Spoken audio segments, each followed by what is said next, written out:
Hello, everybody, and welcome to Empowering Democracy. I'm your host, Joe Firestone, and our topic for today is At the Last, Progressives Pushed Back. Let's see.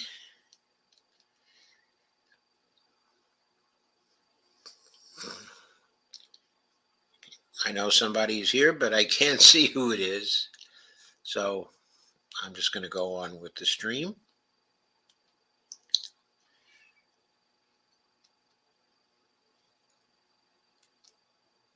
And we'll get in a couple of articles this morning to illustrate how progressives are pushing back.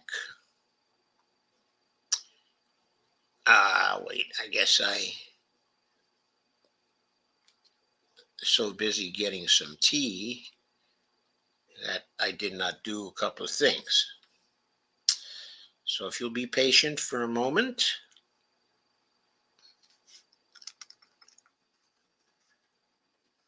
I will heal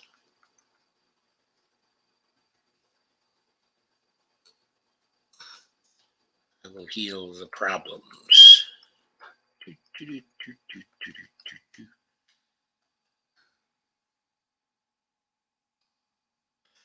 Here we go.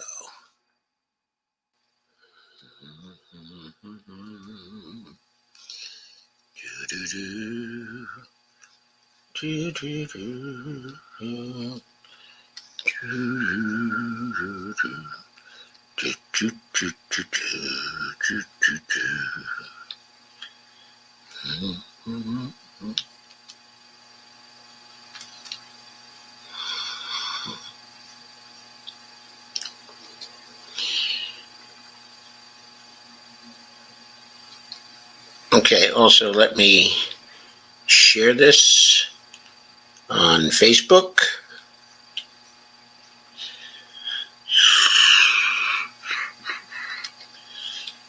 We'll just take a moment.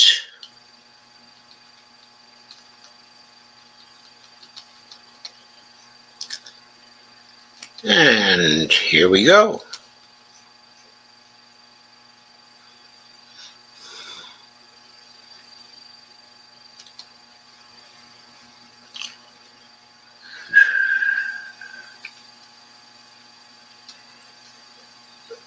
The first article is entitled, there's a picture of Chuck Schumer, Joe Biden, Nancy Pelosi,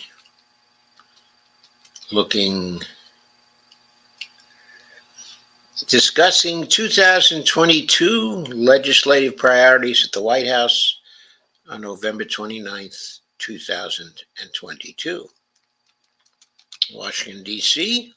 The headline is Progressives in Congress begin to push back against Biden betrayal of rail workers. And this is by Jake Johnson. Yesterday on November 29th.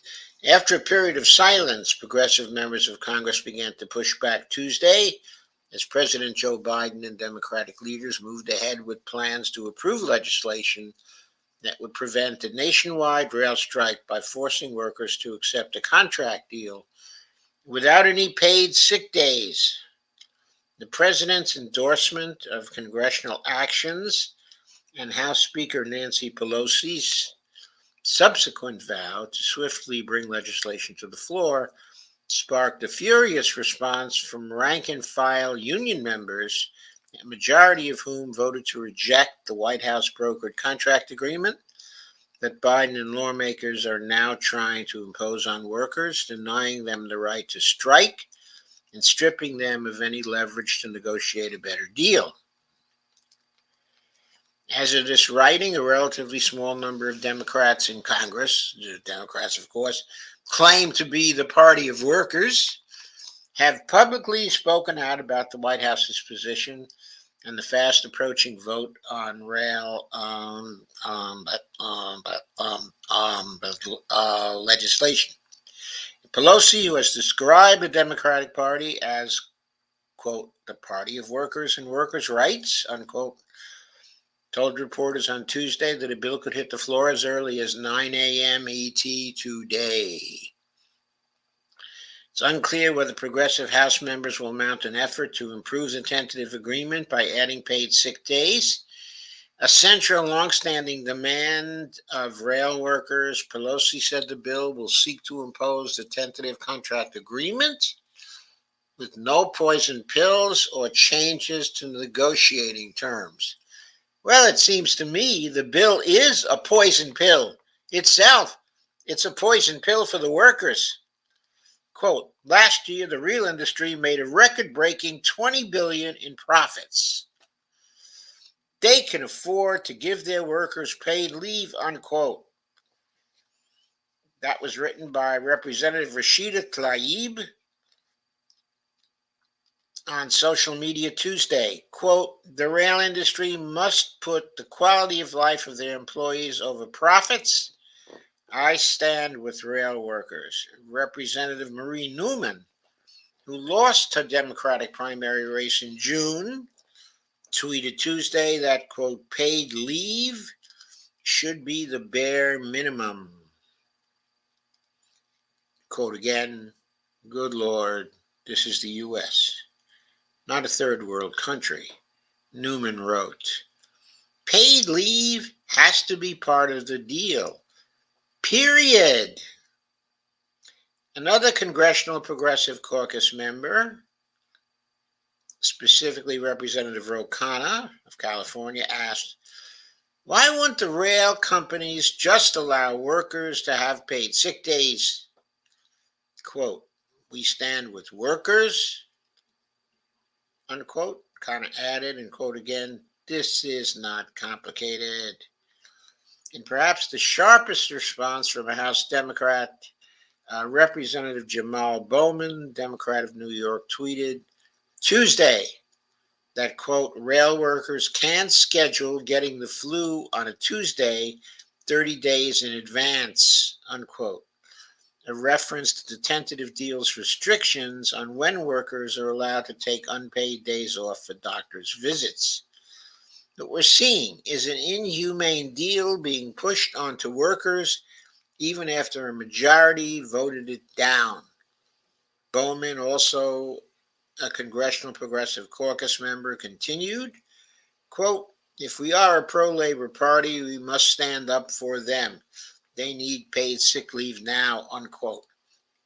In a separate tweet, Bowman said he, quote, can't in good conscience vote for a bill doesn't give rail workers the paid leave they deserve. And Representative Cori Bush, who's a Democrat from, I guess she's a Democrat from Kansas City, Missouri, echoed that sentiment. Quote, every worker deserves paid leave, unquote, Bush wrote. I will not support a deal that does not provide our rail workers with the paid leave they need and deserve. At press time, Pramila Jayapal, Democrat of Washington, the chair of the CPC, had yet to comment on Biden's stance as progressive advocacy groups urged Democrats to side with exploited workers over the greedy rail industry. A tweet from Justice Democrats said, rail workers are fighting for their right to paid sick leave. President Biden and congressional Democrats need to respect and protect these basic worker rights, not legislate against them. A strike is looming. I'm not going to play that particular video. Speaking to reporters Tuesday, following a meeting with Biden and Republican congressional leaders at the White House, Senate Majority Leader Chuck Schumer said he supports the legislative efforts to preempt a rail strike, which could begin as soon as December 9th, without a contract agreement or congressional action. Shortly after Biden issued his statement on Monday, Senator Bernie Sanders told reporters that any bill to prevent rail workers from striking must include guaranteed sick days. Sanders reiterated that message on Tuesday, saying he intends to demand a vote to provide rail workers with sick leave despite White House pressure to force a tentative deal without any changes. Quote, will I demand a vote to ensure that workers in the railroad industry have what tens of millions of workers have and workers here in Capitol Hill have, guaranteed paid sick leave? The answer is yes, unquote, the Vermont senator said. But to me, the question is not whether he's going to demand a vote. I think the question is he going to filibuster the bill if there isn't a vote?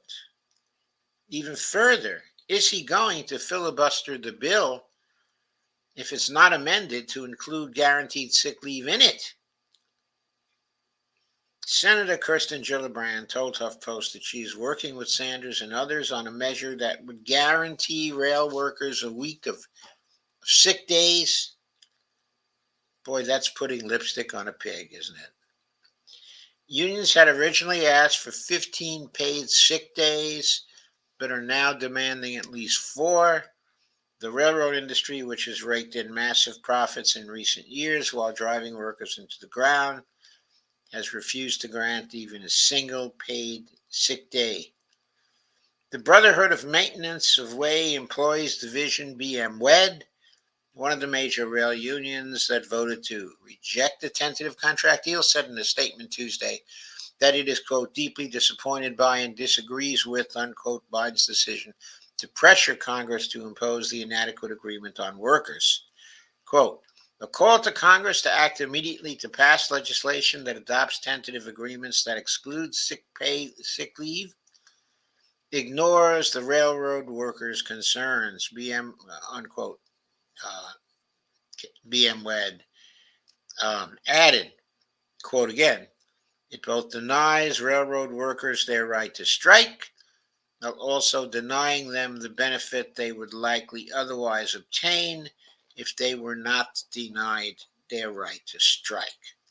Quote, BMWED calls upon President Biden and any member of Congress that truly supports the working class to act swiftly by passing any sort of reforms and regulations that will provide paid sick leave for all railroad workers, the union continued. And quote again, BMWED will continue to fight for paid sick days for every railroad worker because it is unreasonable and unjust to insist a person perform critical work when they are unwell. And I'd hate to add, but I think it's true, when you force workers to perform critical work when they are unwell, you introduce greater risk of accident into the situation. You sacrifice safety. You sacrifice the safety of the public to the profits of the companies. I also have to say that. Why do we allow the railroad industry to still be private? Why don't we nationalize the industry and ensure that the workers in it have the same benefits as other government workers? If the government is going to take over basically the union right to strike and disempower the unions entirely, it needs to disempower the companies. It needs to get rid of them. That's one possible solution. But the other solution is just to make a judgment. Hey, it's the companies being unreasonable here in the face of record profits.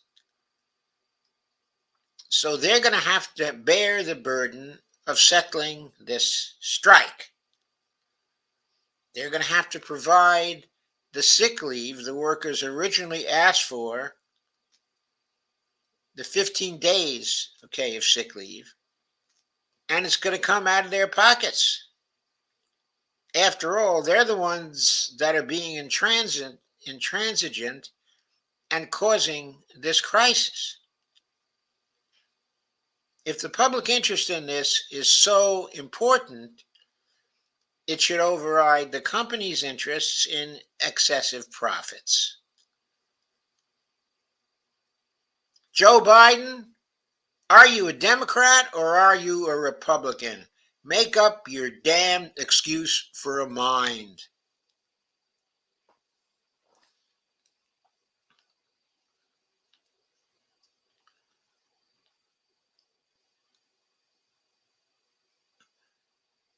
Also, even though we have pushback by the progressives here, and I'm certainly glad to see the pushback,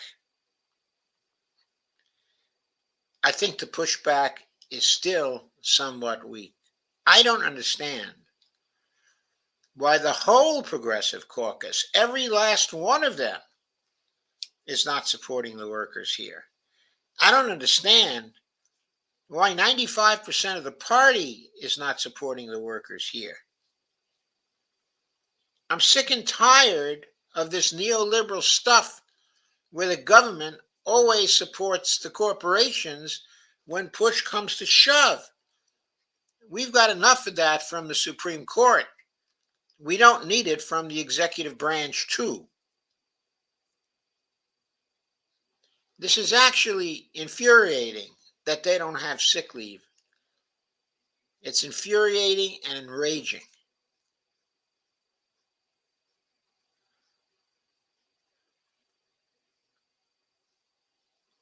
It's really just another instance where one comes to think that the Democratic Party is a bunch of useless tools of capital.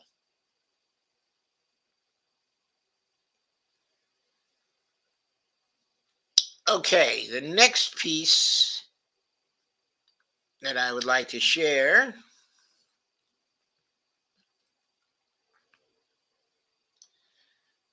is about more lack of pushback. It's a piece by Norman Solomon.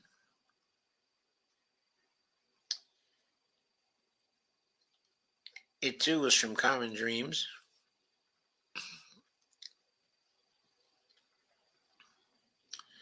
It's about passing the torch. There's Hakeem Jeffries listening intently to Nancy Pelosi. On the left is Pete Aguilar, I believe,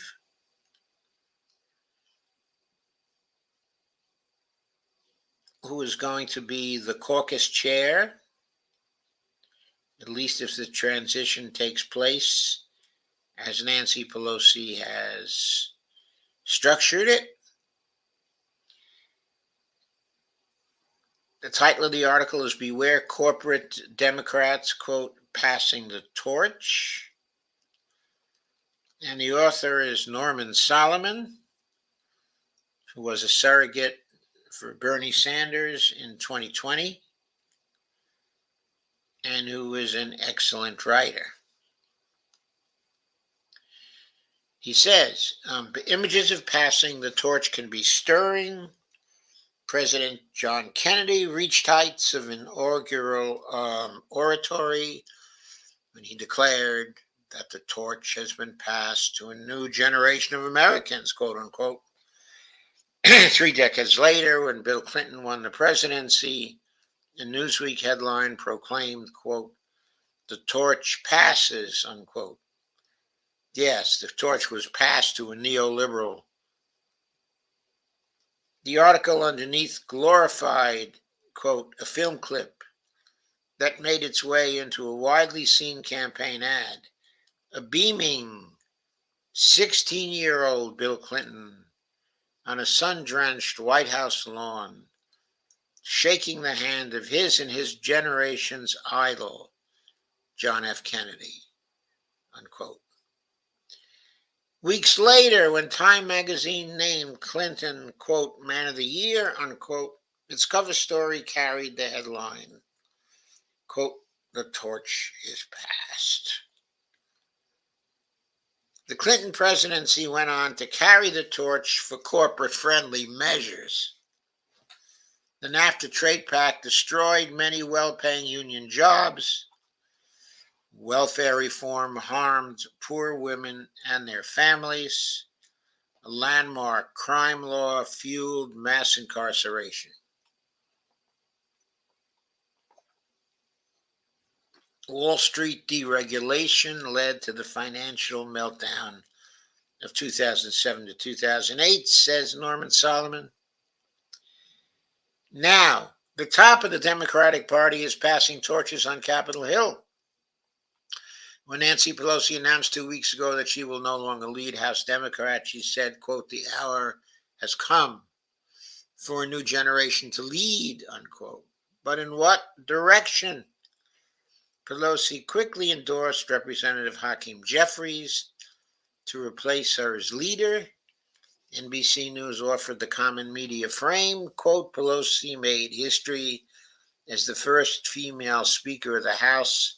That kind of stuff is such bullshit, isn't it? Such bullshit. Made history. This one made history. That one made history. The other one made history by being the first in some identity politics category. Meanwhile, the people don't have health care. Meanwhile, the minimum wage is still at $7.25. Meanwhile, all these new people who made history are doing exactly the same thing as the old boss.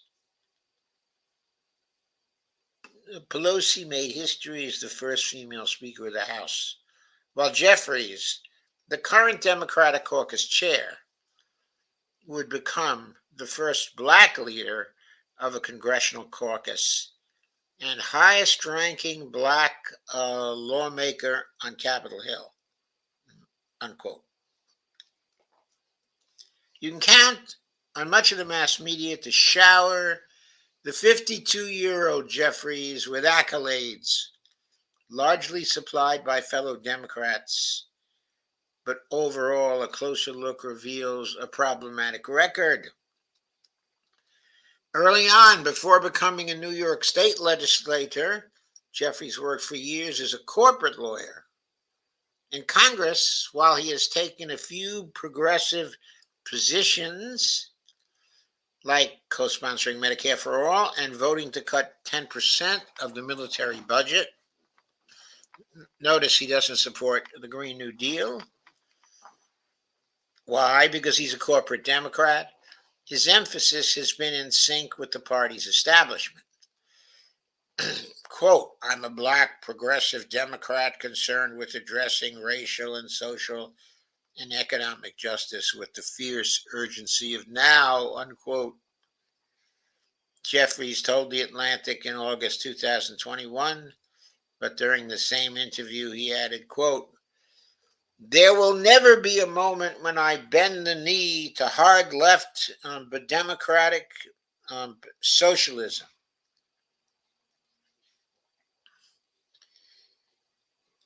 I gotta say, there isn't any hard left but democratic but socialism, okay, in Congress.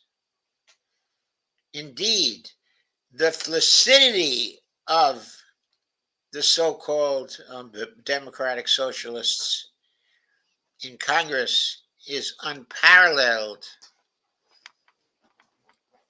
Going back to the article.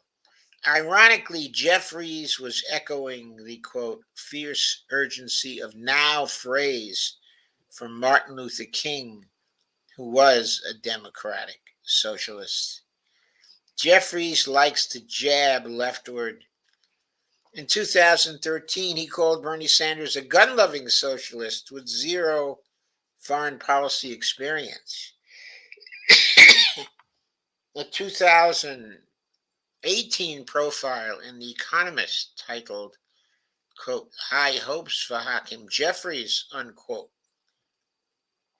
in the neoliberal Economist concluded that he, quote, is nearly as moderate as a safe seat Democrat gets, unquote.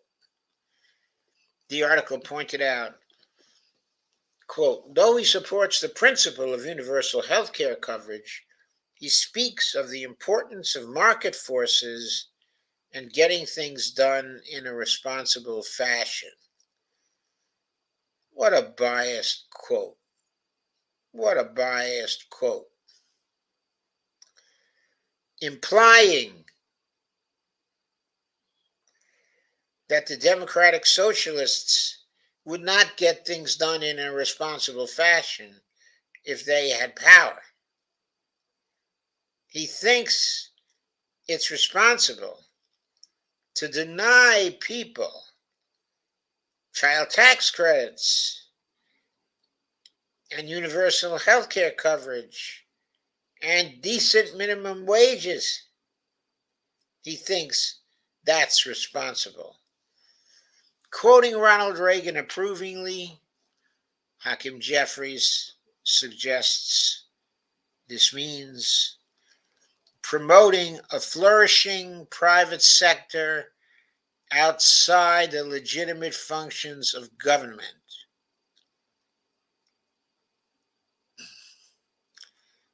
There is no flourishing private sector outside of the legitimate functions, okay, of government. Because it is a legitimate function of government to regulate the private sector, to get rid of its excesses, to ensure it doesn't bring down the economy around all of us, which it otherwise would. To ensure also that it doesn't allow the private sector to create gross and unprecedented levels of inequality in the American economy, which is what's happened over the last 42 years. Congressman Jeffries takes umbrage at negative press portrayals to such an extent that his office tries to quash critical assessments. When I wrote in a HuffPost piece in January 2019 that, quote, Jeffries has been more attentive to serving corporate power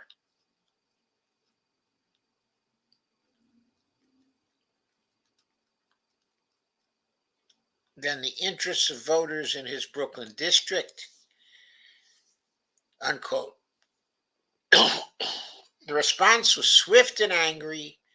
Jeffries' communications director and senior advisor at the time, Michael Hardaway, fired off emails to HuffPost claiming that my characterization was, quote, factually inaccurate and easily disproven, unquote. Despite the escalating fulminations, the HuffPost editor explained that he saw, quote, no reason to correct or update the piece. Jeffries has not been a sponsor of the Green New Deal. Yes, I said that earlier. Also, Jeffries has not been someone who would like to protect press freedom by freeing Julian Assange.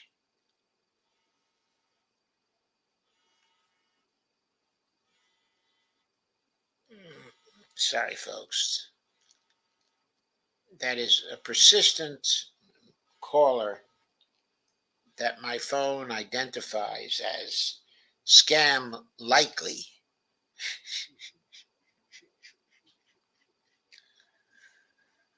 Congressman Jeffries takes umbrage at negative press portrayals. Oh, I did that already. Sorry. Jeffries has not been a sponsor of the Green New Deal, which Pelosi famously denigrated in 2019. Quote, the Green Dream, or whatever they call it, nobody knows what it is, but they're for it, right? Unquote. He also has not co-sponsored the Green New Deal for Cities Act. During the latest election cycle, Jeffries joined forces with one of the most corporate and vitriolic anti-progressive Dems in the House, Josh Gottheimer, to form Team Blue PAC, its priority to protect the party's incumbents against squad-like primary challenges. Was summed up last winter in a Rolling Stone headline over an article about Jeffries' initiative, quote, top House Democrat unveils plan to beat back the progressive rebellion, unquote. Last year, the American Prospect reported Jeffries was conspicuously absent from efforts to support public housing in his own city, when all other New York City House Democrats sent a letter to Pelosi urging her to protect all $80 billion for public housing in the Build Back Better bill, Jeffries was the only member not to sign that missive, especially surprising given that New York Dems are known to act as a bloc, unquote. Jeffries is a member of the Congressional Progressive Caucus, the magazine noted, but that affiliation should not be taken at face value. Quote, Jeffries is a mute member of the CPC, the largest caucus in the party, but has recently chosen to ally himself with its more conservative factions. And while the party's moderate wing has moved left on everything from foreign policy to social welfare, Jeffries has not moved along with it. In fact, Hakeem Jeffries is thoroughly corporate, as The Intercept reported 4 years ago, after he won a close race against Barbara Lee to become chair of the House Democratic Caucus. Quote, Jeffries is heavily backed by big money and corporate PACs.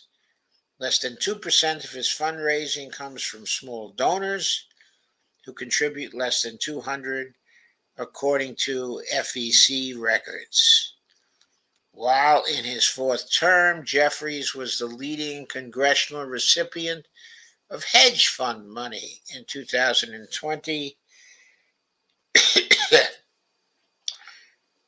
unquote. The American Prospect reported last year, and quote again, he banked $1.1 million from the financial sector, real estate interests, and insurance industry, the fire sector altogether. In the 2019-2020 cycle, everyone from JP Morgan Chase to Goldman Sachs to Blackstone contributed. Zimmer Partners, a hedge fund, is one of Jeffries' top donors in 2021. From the outset, he is governed with those interests at heart. While Democrats were reconsidering their coziness with Wall Street, he broke ranks to vote with the financial services world, including on a high-profile measure that was literally written by Citigroup lobbyists in 2013 that killed the Dodd-Frank, quote, swaps push-out rule, allowing banks to engage in risky trades backed by a potential taxpayer-funded bailout, unquote. excuse me, 30 years younger than the outgoing speaker. Jeffries is a fitting symbol of media eagerness to herald generational change for Democrats in Congress. But investigative journalist Alexander Salmon has pushed an apt sum up. Quote, barely in his 50s, Jeffries is young numerically, but aligned with an older mode of Democratic politics and has repeatedly distanced himself from the young group of Democrats that is almost categorically more progressive and more popular. He's made a reputation for himself as the party's future by becoming a foremost representative of its past. When a torch passes, we might be glad to, quote, meet the new boss, unquote, but we should discard illusions. That way, hopefully, we don't get fooled again. Remember that. Can't get fooled again. Remember, can't get fooled again. That was one of George W. Bush's favorite isms. Anyway, where is the pushback from the progressives against Hakeem Jeffries? There is none. No visible pushback yet. That vote for leader is going to occur behind closed doors very soon. And you don't hear a peep from the progressives. Catherine Clark as whip. Okay. Also, Peter Aguilar as the caucus chair. He's going to be the only one who's going to have a contest because Joe Neguse, who's a progressive, is going to run against him. But there should be people running against Catherine Clark and Hakeem. There should be people challenging him. Why isn't Debbie Dingell challenging Hakeem Jeffries?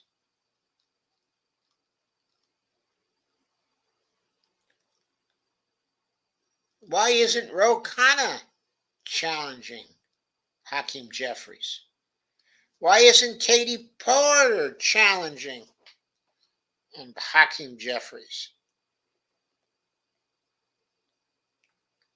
Why can't the progressives get behind a single candidate to challenge Hakeem Jeffries? A real progressive to challenge Hakeem Jeffries. Because he is certainly a faux progressive. Very, very faux, it seems to me. He intends to make sure that nothing will fundamentally change.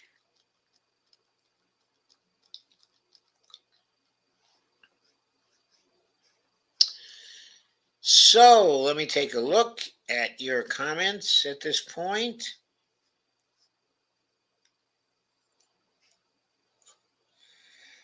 And Kay says, hi, Joe. Hi, Kay. Steve Day says, good morning from the left coast. Thank you, Steve Day. Stacy Van Veen says, good morning, Joe. Thank you, Stacy. Kay says, I shared on Facebook. Thank you, Kay. Stacy says, MSNBC put a rightward slant on this whole deal, saying the Biden administration really wanted to let the market figure this out. Blech! The market doesn't figure, especially when it's not a market. What the hell market are we talking about? What the hell market is he talking about? Kay says, railroads used to be a good job. Yeah, when A. Philip Randolph was running the Brotherhood of Sleeping Car Porters, but that was many, many years ago. Stacy says, never liked Jeffries. Also, I hear the Hill staff hates by Jayapal. That one surprised me. Notice I didn't suggest that she challenged Hakeem Jeffries because she's a pretty cold fish too. Stacy says the vote is done already. Happened 20 minutes ago. Oh, wonderful. So there wasn't a peep. There wasn't a peep from these progressives. They just caved again. They caved again. Thank you, Stacy. I did not know the vote was 20 minutes ago as I was doing this. Jesus. 20 minutes ago, and they caved again. I'll be back at 4:30.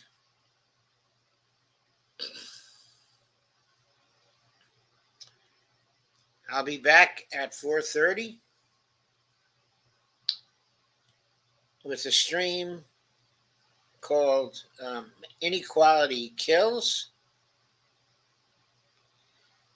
The stream is about a new book and a review of the new book by Sam Pizzagatti. It appears to be a very, very good book, a really landmark book. So you might want to come and hear about it.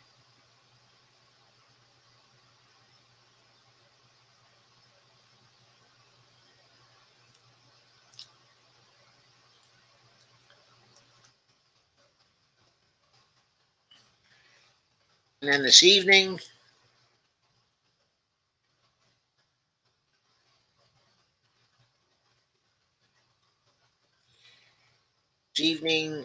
I'll be back at 9 o'clock.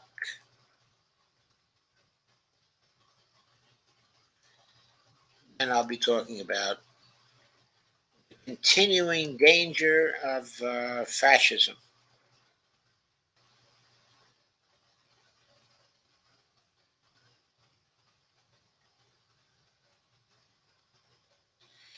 We've made some gains, certainly since the midterms, but still, we still are on the road to fascism. We have to get off that road. So that's at 9 p.m. Hopefully, I will see you. Yeah, Stacy says, pretty lame bunch we have. It's certainly right. Hopefully, I will see you at 4:30 and at 9 p.m. if you can make it. Thank you for coming. Thanks for the comments.